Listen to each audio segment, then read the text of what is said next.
And by a kenekwen mono, Asimka, Obosin Katamana and Amma, I see Kankoechikoria Zero, Dikoside, if I Eastern News 24, Kaisi when I tell you Yabunukozi, Dokem Abastama Kayabi Fenomeno Budanomia, and Nungoro Wendi Bonazo, Nirakuko, no bosse Uruchinketa, Dikasi Kunu Konagan Hotel daily update, Nirakuko Bastama Yeneme, Nibo, and Yenemena Nobadanomia.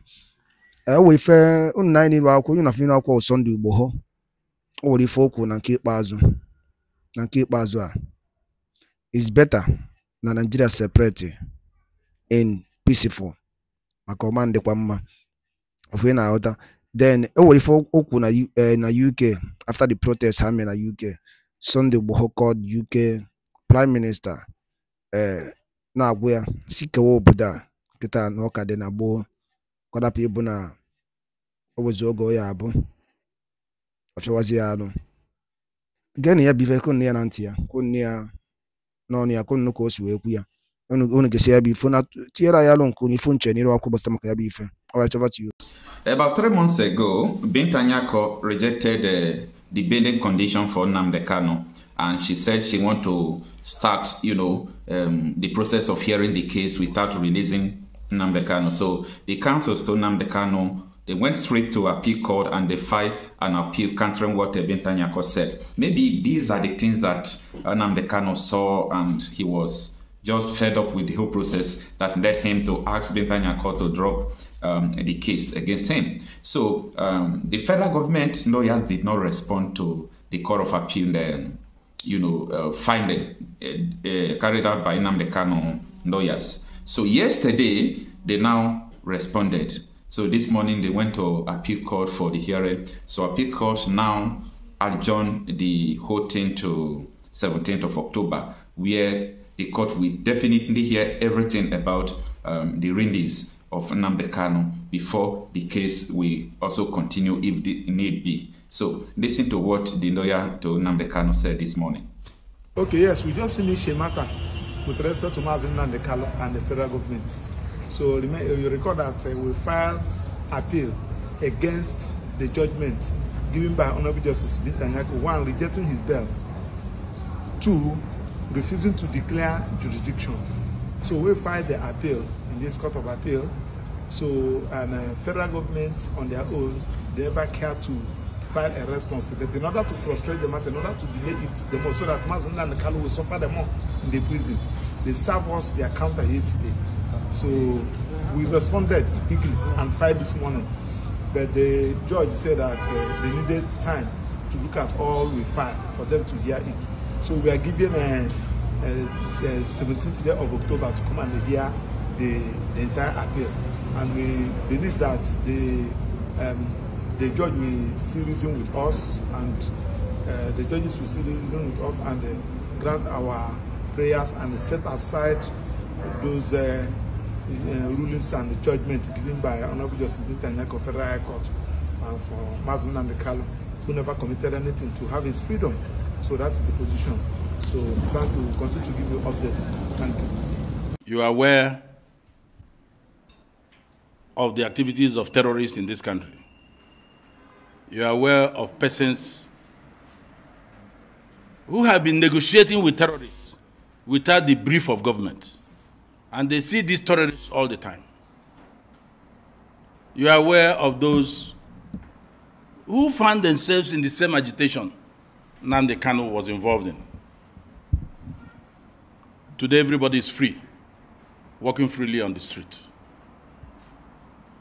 Nnamdi Kanu is still in detention. The Igboho president, Chief Emmanuel Iwanyawo, has called for him to be handed over to him. Sam Bazuli came before he passed on. He also called for the boy to be released to him. A lot of people have spoken during Buhari.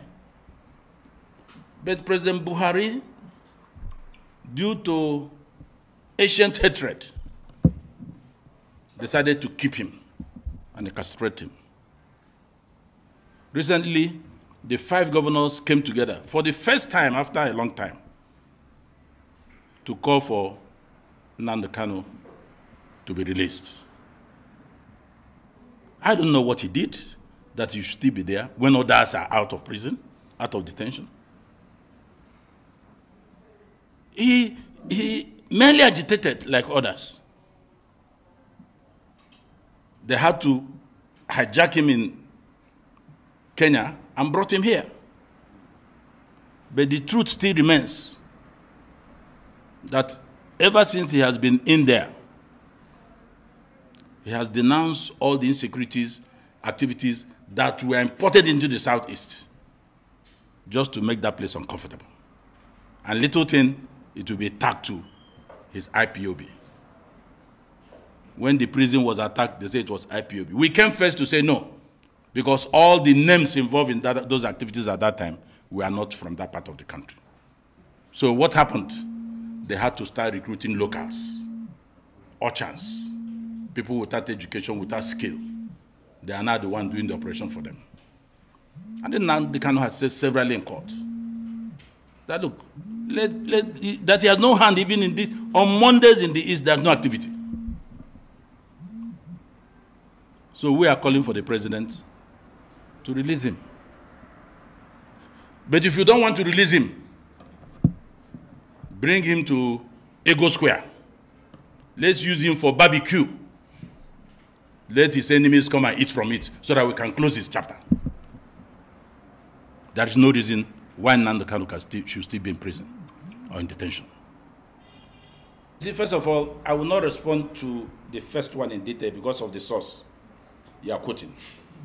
You see, there are people that will talk in this country, I don't waste my time talking about them. The basis is because Nnamdi Kanu is a freedom fighter.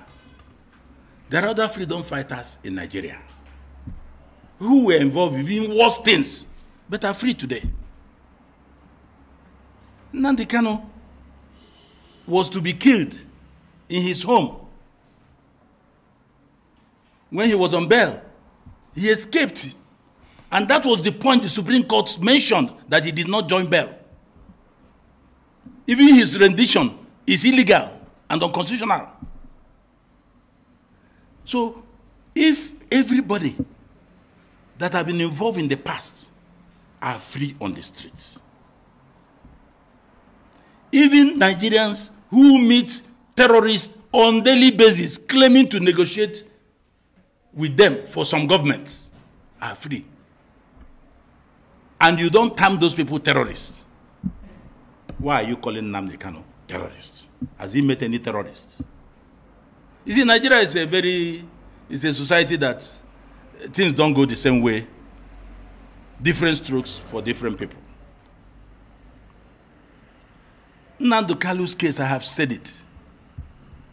It was that ancient hatred by Buhari against the people of the Igbos, I'm not saying it because I'm Igbo. If it has affected other tribes, I will say it. And I'm not ashamed of saying it. President Buhari had ancient hatred against the Igbos. And that was why he incarcerated him. Others were free. Now we have another president who can see things better than President Buhari. And that's why we are calling on him to look at the issue passionately. And there's no basis for him to be there. For how many years? 4 or 5 years? And the trial is not going on.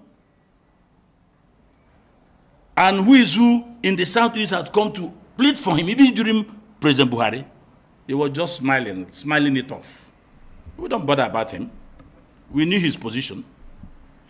But we have a new president. That's why we're saying he should be released. And if you don't want to release him, I added, if you don't want to release him, let's use him as barbecue in Ego Square. Let his haters come and take a pinch of his meat so that we can close that chapter perpetually. All right. This is a barrister Maxwell Opara. I think you know him. He's one of the counsel to Nnamdi Kanu. Now that the case is in appeal court, I know that the federal government will be shaking if not the way of maneuvering the judgment or justices, because this is the same appeal court that discharged Nnamdi Kanu acquitted. This is the same appeal court that said no court in Nigeria have the jurisdiction to try Nnamdi Kanu. This is the same appeal court that freed him, and the case is before the same courts. So, what do you think that is going to happen? But before I go further, It is important you watch the background of this video because a lot of people have been hearing Apiko of Nnamdi Kanu before, Apiko of Nnamdi Kanu before. Let me just give you the background of the reason why Apiko freed Nnamdi Kanu before. Take a watch of this video. It is not a new video. It is an old video that happened when Apiko freed Nnamdi Kanu. I want to kick off with this news that broke a few hours ago. Nigeria's appeal court dropping all charges against the separatist leader Nnamdi Kanu after ruling that he had been illegally arrested abroad. The court also ruled that his extradition had been illegal. What's your assessment of that? Yeah, thank you, Charles. I think it's a good day for Nigeria. It's a good day for rule of law. If you read the judgment, the appeal court is very clear that if you want to prosecute someone, you must follow the law. Because the essence of prosecution is to establish the law, follow the law. But bringing somebody illegally, the federal government disobey Nigerian local laws, disobey international law. We have treaty with Kenya, we have with Great Britain. If they want to try Nnamdi Kanu, there are legal process they should have followed to bring him in. You don't just go and kidnap him. So, and in law, we say that you cannot put something on nothing. Since the process through which he was brought into Nigeria was flawed, there is no way the trial could have continued in the first instance. So I think the court deserves to be commended. We've always called for rule of law, and today the appeal court has upheld rule of law, and they send clear signal to the government that they will not allow such illegality. Yeah, if government wants to be mischievous, they will go to Supreme Court. But if they want to obey the rule of law, I think they should free him. They should heed the warning of the judges. It's very, I mean, it's quite interesting. They just come short of calling out the Attorney General of the Federation. That as the first chief law officer of the nation, he is in a better position to advise the government that you don't do that. You don't just go and, we are not in a banana republic. That is the message. And if they are still going to go to Supreme Court and believing that what they did is wrong, that would be a shame, really. But so, will they still hold him if they go to the Supreme? I mean, given today's judgment, is he likely to be freed and then, you know, be sort of asked to return to court, or will he still be held if they appeal against this?